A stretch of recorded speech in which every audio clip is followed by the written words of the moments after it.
Welcome to the official YouTube channel for the Colin Cowherd podcast. Go on, hit that subscribe button if you're new so you don't miss any of our great football content this season. So I had to scrap my lead today. Literally, with 20 minutes to go, I scrapped my lead. I thought I was getting Kosh Patel on the show. Oh, wow. What happened last? That would have Yeah, been I a thought I spot. was. Yeah. Wow. I hope everybody realizes that in 30 minutes against the best front line in the league, Wemby did wilt. 40 points, no turnovers. Oh, hell yeah. Let's talk about it. Okay, time out. What is he, 22? Yeah. Okay, 40 points, 30 minutes, 3 blocks, no turnovers, 15 rebounds. Lost in all of this. That's one of the top 5 lines in league history. 30 minutes and 40 points. He shot 70% from the floor, and Dallas has the best front line in the league. Yeah, it broke my basketball brain. Like I feel like, listen, I have loved him ever since I've seen him as a prospect. Everyone has. Yeah. I've talked about him in like pretty like lofty terms because of what he can be, but the maturity of the offensive game that he showed last night.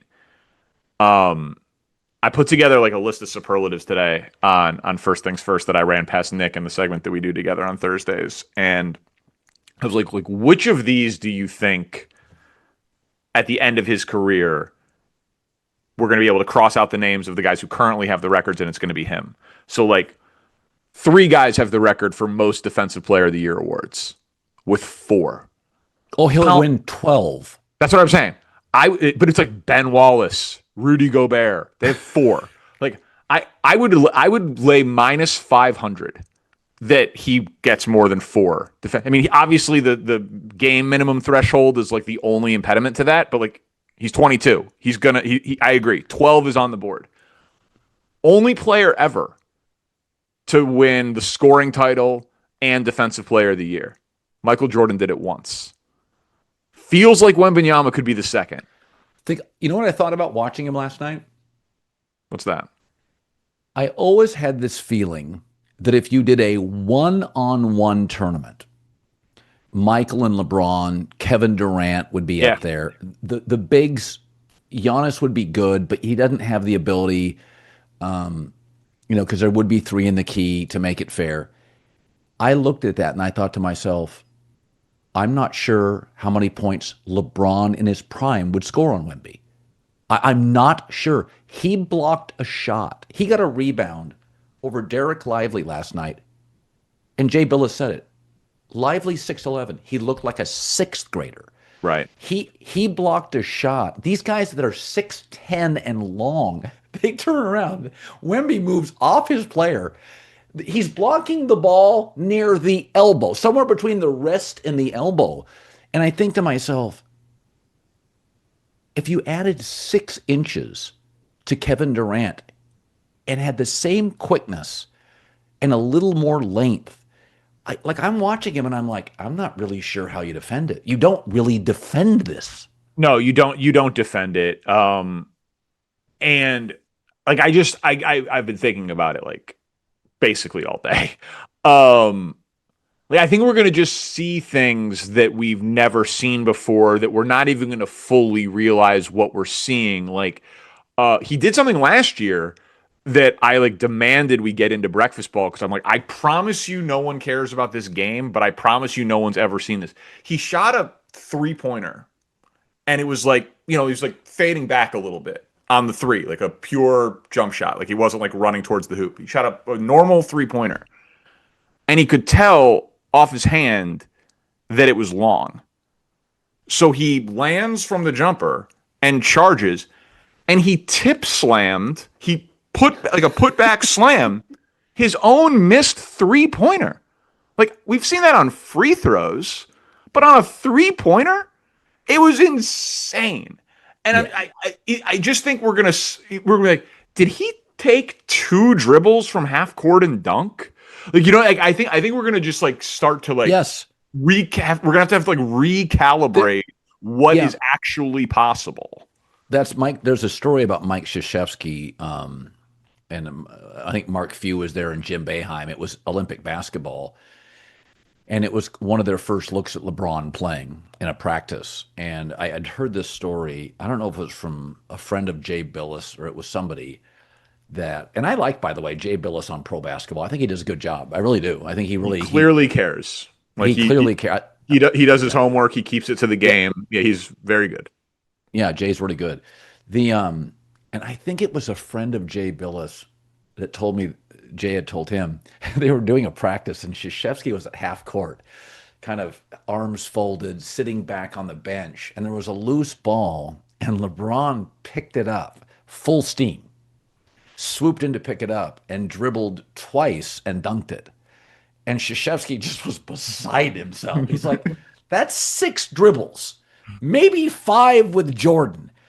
And it was, to your point, like Krzyzewski was taken back by it. He turned to the Boeheim or Few or both and just went, what did we just watch? Steve Kerr, through a friend, told a story. One of the first times he had to face LeBron, and it was just like, I give up. I don't even know, whatever. Like, oh, what do you want me to do? So I think Wemby similarly. I was watching with my wife. I said, see that guy in the shoes that are the bright shoes? I see he'll probably be the best player in the league this time next year. And I said it today. Luka and SGA can't dominate a game on the defensive end, and Giannis can't shoot, beyond 16 feet. Jokic is a more complete offensive player, moderate, mid defensive player. By the All-Star break, I mean, Jesus, Danny, 6 more games like last night. Is he the second best player in the league? Football season's here, and if you want to go to an NFL or college football game, Game Time is the place for you. The Game Time app just gives you the advantage back to you, the fans. It's a hack for unlocking amazing tickets and experiences in a few taps. I love it.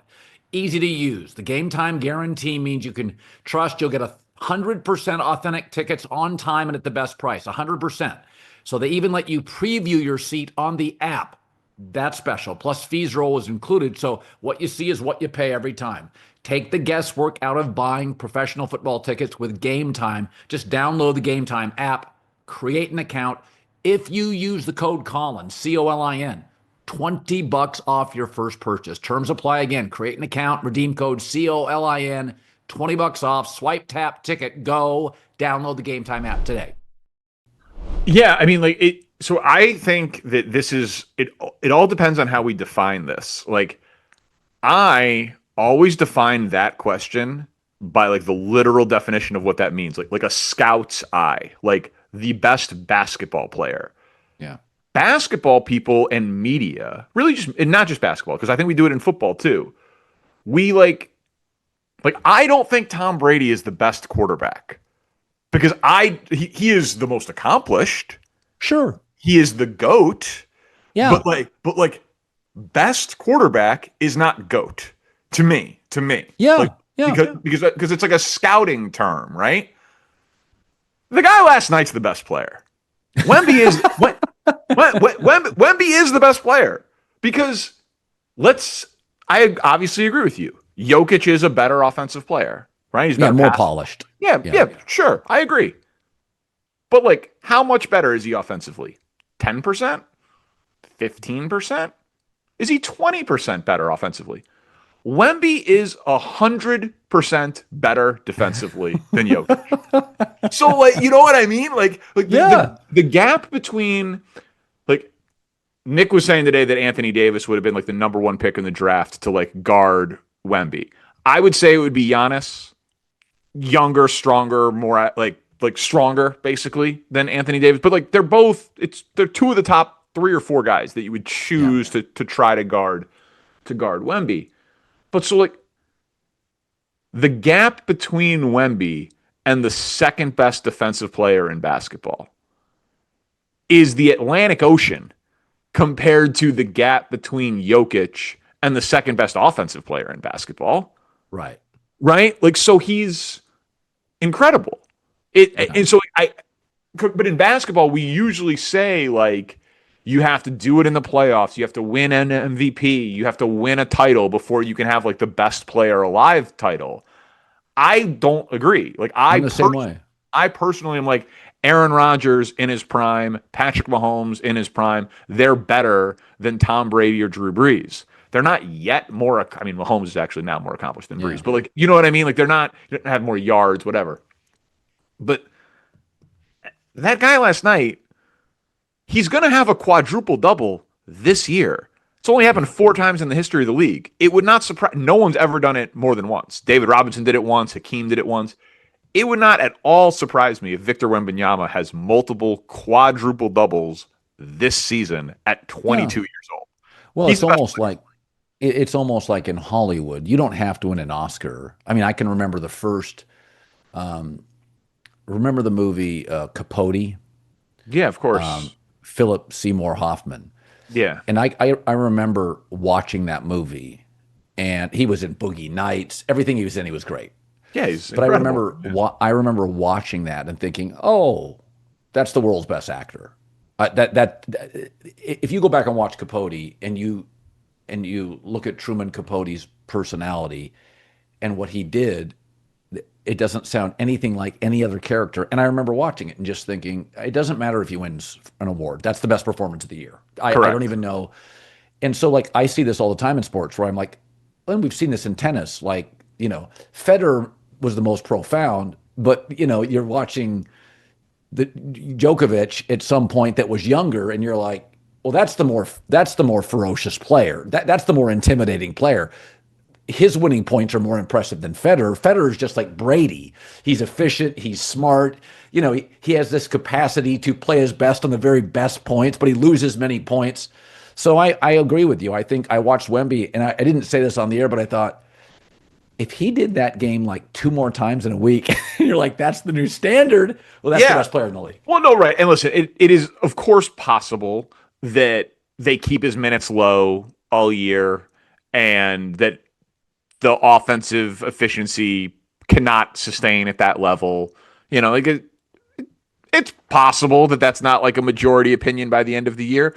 But like, unless he gets hurt, yeah, I legitimately think he will win the next 10 Defensive Player of the Year awards. Like, I think every year he plays the 65 game minimum into his early to mid 30s, I think he will win the Defensive Player of the Year award every single year. Yeah. And then if you're a top 10 offensive player and the Defensive Player of the Year, you're the best player. That's just how it works. I'm sorry. It is a two-way sport. Like, offense is more important than defense, but like how many shots do you think he altered last night? Or how many shots do you think people didn't take because he was there last night? Like, it's because he's like, he had 3 blocks, but he had to have altered 12 shots, 15 shots. Like, how many times did Deion Sanders get attacked in his prime? You just threw to the other side of the field. So it's like, people are like, well, he only had 12 interceptions. It's like, that's because nobody threw to his side. His interception percentage based on targeted throws was through the roof. Yeah, you have to watch the game. Like, you have to watch the game to be like, oh, a 6'9" dude is dribbling into the paint and then retreating. Like, that doesn't happen.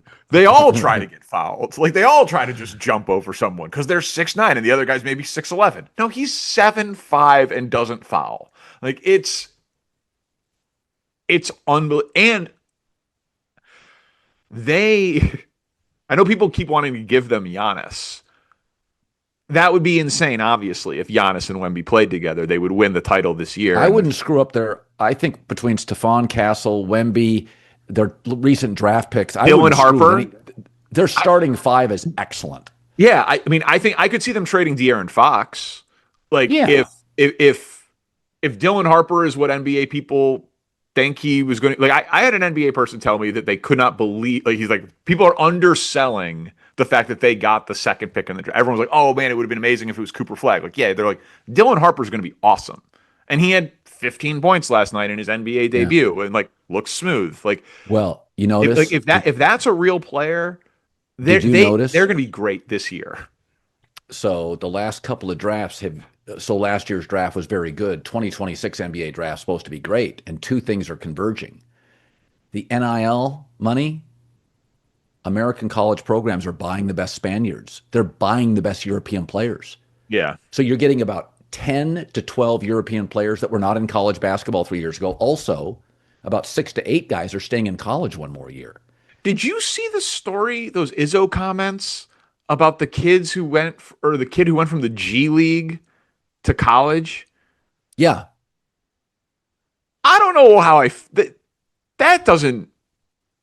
Oh, so? Like, can LeBron go play 4 years at Duke?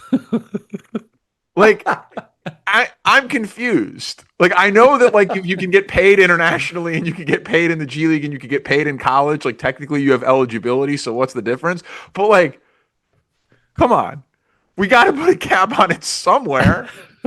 Like, I don't understand. Like, right. I was like, Izzo's comments like, oh, that's kind of an old man yells at clouds thing. I was like, no, like I haven't been following the story very closely, but like I think I'm with him. Like, we can't call it college basketball if you can go play. And I get it for international players. Like, if you took money from a under 18 team in Lithuania and then you want to go play at Kansas, like I got no problem with that. But like, if you're 24 years old and you've been in the G League for 3 years, you can just go play college basketball? I don't know if I like that. Yeah, that doesn't seem right. No. I mean, that's the NIL's got all these like exits on it that are very, people are always yelling. I talked about this today with James Franklin and Billy Napier. Everybody's like, these kids make a bunch of money. And I'm like, the coaches make 11 million now. You got to beat good teams. Like, the whole world's changed. I used to think it was ridiculous to fire a college coach midseason. Now I'm like, well, he made 12 million and he was bad against top 20 teams. It's time to fire him. Yeah, and I have no problem with college athletes getting paid. Obviously, I'm just like this is it has gotten complicated. Like, because of course there will be kids that like go play college basketball and make a few $1,000,000 and stay in college because that's going to be the height of your earning, and that's great, and that's how it should be. But I don't know that I love pro basketball. Still have eligibility. Like, they got to figure that part of it out. But Wembanyama now is like, they're going to be the most popular league pass team ever. Like, I can't imagine missing these guys' games. Like, I'm going to put them on, even if it's just the second screen, just to like keep an eye on it to see if he like dunks from half court. Like, it is insane what that guy can do. Here's a weird thing that popped into my head: the ability to go from the G League to college. Like, it's a line you're not comfortable crossing. It's almost like if you go on a ski vacation with 4 couples and everybody decides to put on bathing suits and go in the hot tub, and you're mostly naked sitting next to all your wives' friends. And then one guy just starts making out with one of the other wives. You're like, whoa, that doesn't feel right to me. I know we're naked and we're in water and we have champagne, but that's a bridge too far for me. That's what you're saying, basically. Oh, that's a very specific example that if you want to unpack that a little bit more, I know you probably have some houses with hot tubs that overlook the mountains. So I don't know what situations. That sounds lovely. It sounds like, let your freak flag fly.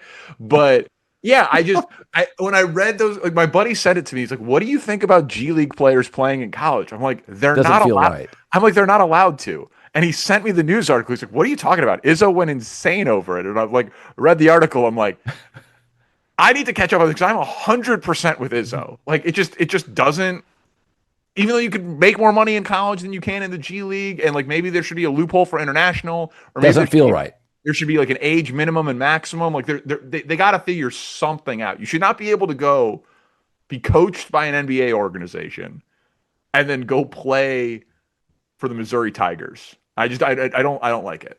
And you shouldn't make out with your friend's wife just because you're half naked in a hot tub with a glass of champagne in Vail. Everybody know in Vail now. Not specific. It's as if it happened. Yeah. Hypothetically speaking, that at the Four Seasons in Vail. Yeah, the Four Seasons, and it was Dom Perignon, and there were too many strawberries with chocolate on them, but it was the white chocolate, so you understand, right? Oh, God. Well, that was fun. That was fun. That hour flew by.